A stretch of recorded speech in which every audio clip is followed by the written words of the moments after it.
For today's video ay kainan time at ang aming pananghalian ay gulay na mais. Kaya naman samahan niyo ako at magluluto tayo ng isa sa mga paborito kong pagkain, ang gulay na mais. Tag-mais na nga dito sa Israel, kaya naman ang makakita ko sa grocery store ay bumili ako. Ayan nga't ang laman ng isang balot ay 5 peraso at nagkakahalaga yan ng 200 pesos sa pera natin sa Pinas. Bumili nga din ako ng spinach para mailahok pero mas masarap sana kung malunggay ang ilalagay. At bago ko nga lutuin, abay syempre babalatan muna natin at huhugasan. Bukod sa mais na puti, meron din sila ditong tinda na yellow na mais o sweet corn. Ayan nga mais nila dito sa Israel, hindi katulad ng mais natin sa Pinas. Yang ganang mais na binili ko ay masyadong matamis. At kapag niluto nga ay lasang-lasa mo yung tamis kahit nalagyan mo ng asin. Kaya naman ang ginagawa ko kapag nagluluto ako niyan ay bumibili ako ng spinach at inihahalo ko. Para maging balanse yung lasa at para hindi maging sobrang matamis. Sa pagluluto nga niyan ay yayadya lamang natin ng maninipis gamit ang kutsilyo. Ang pagluluto nga namin ng gulay na mais sa Quezon ay napakasimple lamang.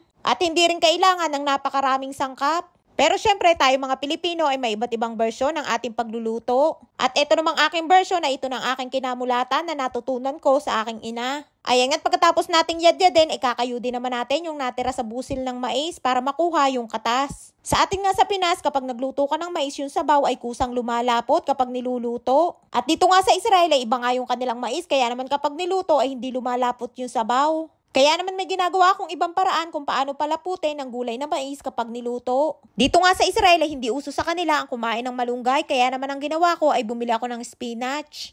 At dito nga lamang din ako sa Israel unang nakatikim ng totoong spinach na tinatawag. Dahil sa atin naman sa Pinas ay hindi naman ordinaryong sangkap ang spinach sa pagluluto. At ang kilala nating talagang spinach sa Pinas ay kangkong o water spinach sa English. Ayan nga't ready ng ating mga sangkap sa pagluluto ng gulay na mais. Mayroong spinach, bawang at syempre ang ating mais. Habang inihanda ko nga ang mga sangkap ay nagpainit na din ako ng tubig. Pagkatapos ay inilagay ko na ang bawang at pinakuluan ko lamang saglit bago ko ilagay ang mais. Napakadali nga lamang nitong lutuin at siguradong kayang-kaya mo din. Napakasarap nga lalo nitong kainin kung malamig ang panahon at umuulan. Ayan at pagkatapos kong ilagay ang mais ay tinimplahan ko na din ang mga pampalasa. At pagkatapos ay halu-haluin lamang at takpan at hayaan hanggang sa maluto. Kapag nga nagluluto ako niyan ay sarado ang pinto sa kusina para hindi maamoy ni Lola yung amoy bawang. Napakalakas nga ng pang-amoy ni Lola at ayaw na ayaw niya ng amoy ng bawang. Ayan nga't kanina ko pang niluluto yung mais pero hindi lumalapot at para lamang tubig yung sabaw.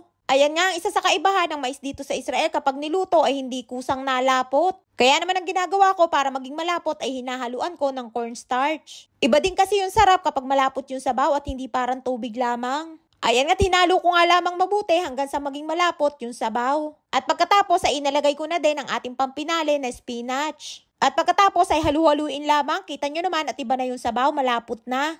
Pero kung sa ating kasapinas magluluto nito ay hindi mo na kailangan ng pampalapot o cornstarch. Dahil kusa nang nagiging malapot yung sabaw kapag niluluto.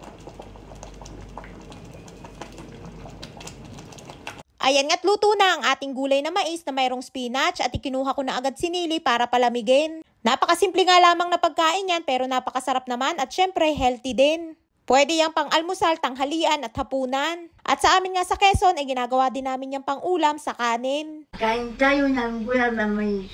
Bete ako, Nili. Tuda. Ayan nga't oras na ng kainan at happy tummy na naman ang aking alaga na si Nili for today's video. Sa mga bago po palang nanonood na nagtatanong kung bakit wala daw tinidor si Nili, ay hindi po talaga siya gumagamit ng magkasabay ang kutsara at tinidor. Simula pa lamang nang dumating ako dito sa kanila ay kutsara lamang talaga ang kanyang ginagamit sa pagkain. Siguro ay mas komportable siya doon at hindi niya nakasanayan ang gumamit ng tinidor habang gamit din ang kutsara. At maliit nga lamang din na kutsara ang binibigay ko para hindi masyadong madami yung salok ng kanyang pagkain. At kahit nga maliit lamang na kutsara ang aking binibigay ay mabilis pa din niyang kumain. At malingat ka nga lamang saglit ay ubos na agad sa bilis ni Nili na kumain. Sarap na sarap nga si Nili dyan sa gulay na mais, hindi mahirap pakainin at laging ganado sa pagkain. Kaya naman laging happy tummy at simut sarap si Nilush. Shoutout time, shoutout po kay Jeanette Rivera. Belated happy birthday po sa'yo. Shoutout po kay Robilyn Albindo ng Tanawan, Batangas. Shoutout po kay Michelle Cruzales, Evangelista ng Pangasinan. Shoutout po kay Mike Chakler Cautivo ng Don Marcelino, Davao Occidental. At shoutout po kay TJ Insauriga Ikenya ng Aklan. Maraming